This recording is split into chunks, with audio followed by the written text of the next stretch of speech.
Steven Looney, who is a litigator, an attorney in New Mexico, who previously confirmed fraud by Pfizer, has done a review of the April tranche, the new tranche, and he found shocking that 2,400 full-time employees were hired by Pfizer in February of 2021,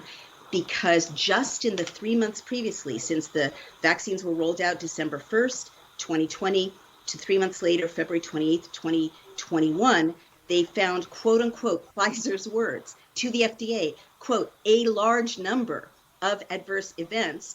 so large that they had to hire 2,400 new full-time employees to process the adverse events that they anticipated they would receive in March, April, May, and June, in the 4 months of 2021 to follow. So that's pretty stunning, because you did not hear in February of 2021, which was the height of get vaccinated, let alone get boosted.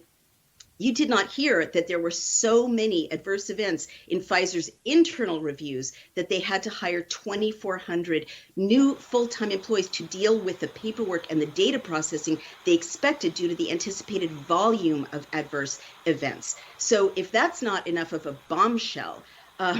that they knew the adverse events were so catastrophic that they had to hire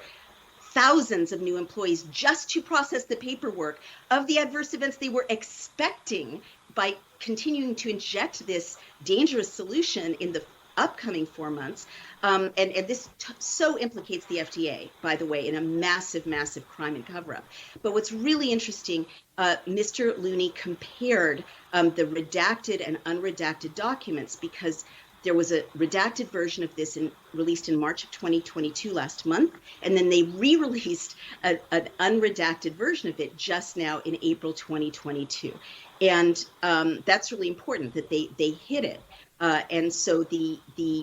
third sentence of that paragraph in both documents reads, due to the large number of spontaneous adverse events reports received for the product, the marketing authorization holder has prioritized the processing of serious cases in order to meet expedited regulatory reporting timelines and ensure these reports are available for signal detection and evaluation activity. The paragraph ends, Pfizer has also taken multiple actions to help alleviate the large increase of adverse event reports. And then Looney says, think about that sentence, quote, this includes significant technology enhancements, process workflow solutions, as well as increasing the number of data entry and case processing colleagues. And then they say, to date, Pfizer has onboarded approximately 600 additional full-time employees, more joining each month, with an expected total of more than 1,800 additional resources by the end of June 2021.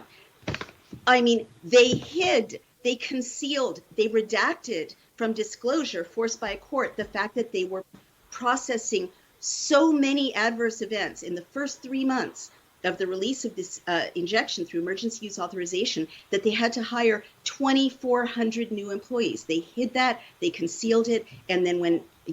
who knows why internally, they decided, well, we're busted anyway. It's going to be worse if we are discovered to have redacted it. But you weren't told that they were hiring 2,400 new employees because the volume of bad outcomes, dangerous outcomes, and in the papers they range from death to spontaneous abortion to horrible skin disorders, hives, encephaly, anaphylaxis, horrible outcomes. There were so many, they couldn't keep up with it with their own staff.